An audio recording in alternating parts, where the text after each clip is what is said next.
एक शख्स का एक बेटा था।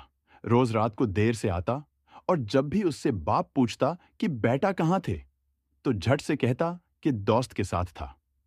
एक दिन बेटा जब बहुत ज्यादा देर से आया तो बाप ने कहा कि बेटा, आज हम आपके दोस्त से मिलना चाहते हैं। बेटे ने फौरन कहा, अबाजी इस वक्त? अभी रात के 2 बजे हैं, कल चलते हैं। नहीं, अभी चलते हैं, आपके दोस्त का तो पता चले, बाप ने अभी पे जोर देते हुए कहा।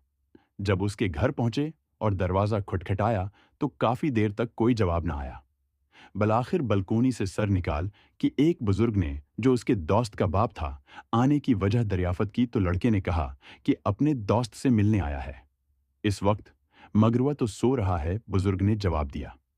चाचा, आप उसको जगाओ, मुझे उससे जरूरी काम है। मगर बहुत देर गुजरने के बाद भी यही जवाब आया कि सुबह को आ जाना, अभी सुने दो। अब तो इज्जत का मामला था, तो उसने इमरजेंसी और अहम काम का हवाला दिया, मगर आना तो दरकनार देखना और झांकना भी गुवारा न किया। बाप ने बेटे से कहा कि चलो, अब मेरे एक दोस्त के पास चलते हैं, जिसका नाम खैरदीन है। दौर सफर करते अजानों से जरा पहले वो इस गांव पहुंचे और खैरदीन के घर का दरवाजा खटखटाया, मगर जवाब नदार्द। बिलाखिर उसने जोर से अपना नाम बताया कि मैं अल्लाह डनू, मगर फिर भी दरवाजा साकित और कोई हरकत नहीं। अब तो बेटे के चेहरे पे भी फातिहाना मुस्कुराहट आ गई। लेकिन इसी लम्हे लाठी की ठिक ठिक सुनाई दी और दरवाजे की जंजीर और किंडी खोलने की आवाज आई। एक बूढ़ा शख्स बरामद हुआ, जिसने लपटकर अपने दोस्त को गले लगाया और बोला कि मेरे दोस्त, बहुत माजरत, मुझे देर इसलिए हुई कि जब तुमने 37 साल बाद मेरा दरवाजा रात गए खटखटाया तो मुझे लगा कि किसी मुसीबत में हो, इसलिए जमा पैसे निकाले कि शायद पैसों की जरूरत है। फिर बेटे को उठाया कि शायद बंदे की जरूरत है।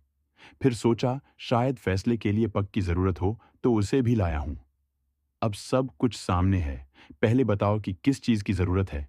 ये सुनकर बेटे की आंखों से आंसू आ गए कि अबाजी कितना समझाते थे कि बेटा दोस्त वो नहीं होता जो रथ जगों में साथ हो, बल्कि वो होता है जो एक आवाज पर हक दोस्ती निभाने आ जाए। आज भी कई नौजवान ऐसी दोस्तियों पे अपने वालिदीन को नाराज करते हैं, बाप के सामने अकड़ जाते हैं। जरा दिल थामकर सोचिए कि आप कहाँ खड़े हैं।